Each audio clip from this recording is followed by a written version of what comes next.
নমস্কার, সুমনাজ রান্নাঘরে একটি নতুন স্বাদের রেসিপিতে আপনাদের স্বাগতম। এইভাবে এই বর্ষায় যদি এই রকম ইলিশের রেসিপি আগে বানিয়ে না খেয়ে থাকেন, একবার বাড়িতে বানিয়ে খেয়ে দেখতে পারেন। আশা করি খুবই ভালো লাগবে। তো প্রথমে মাছটাকে কেটে ধুয়ে পরিষ্কার করে নিয়ে নুন হলুদ দিয়ে মেখে রেখে দেবেন।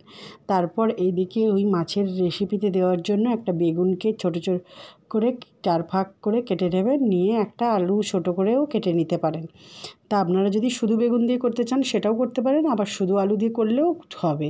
এদিকে একটা মশলা তৈরি করে নেবেন। গোটা সাদা সর্ষে দেবেন 1.5 চামচ, আর কালো সর্ষে 1 চামচ দিয়ে পরিমাণ মতো কাঁচা লঙ্কা নুন দিয়ে দেবেন।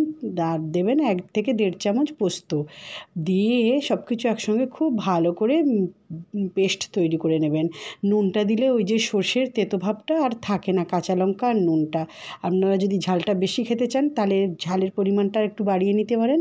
তারপর এইদিকে একটা গ্যাসে কড়াই বসিয়ে দেবেন, তাতে পরিমাণ মতো সর্ষের তেল দিয়ে দেবেন। রেসিপিটা পুরোটাই সর্ষের তেলে করার চেষ্টা করবেন, তাহলে সর্ষের তেলের এই রেসিপিটা খুবই ভালো লাগে। তারপর ওই যে বেগুনগুলো কেটে রেখেছিলেন ওইগুলো ওই গরম তেলের ওপর দিয়ে পরিমাণ মতো নুন হলুদ দিয়ে লাল করে ভেজে তুলে নেবেন। তারপর ওই যে আলুটা কেটে রেখেছিলেন ওই আলুটাকেও একইভাবে ওই তেলের ওপর দিয়ে নুন হলুদ দিয়ে ভালো করে ভেজে তুলে রেখে দেবেন। তারপর গ্যাসের মধ্যে পরিমাণ মতো সর্ষের তেল দিয়ে দেবেন।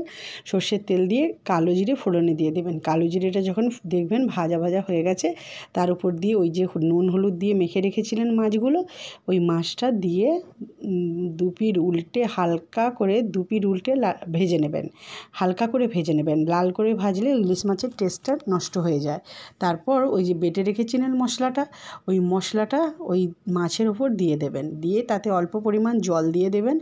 জল দিয়ে তারপর একে একে পরিমাণ মতো হলুদ গুঁড়ো, পরিমাণ মতো নুন দিয়ে ভালো করে ফুটিয়ে নেবেন ঝোলটা যখন দেখবেন ভালো করে ফুটে উঠেছে, তারপর ওই যে ভেজে রেখেছিলেন বেগুন আর আলু, ওই বেগুন আর আলু দিয়ে অল্প সময় ফুটিয়ে নিলেই রেডি।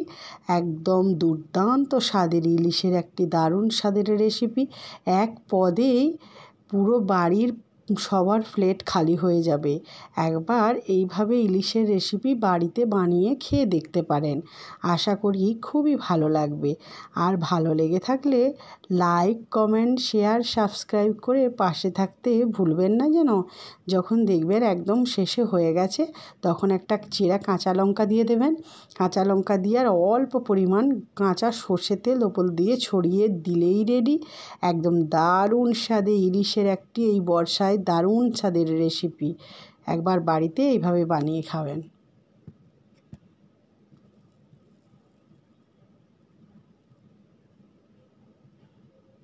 আর ইলিশ তো বর্ষায় বাচ্চা থেকে বড় সবারই একদম প্রচুর পছন্দের একটি মাছ।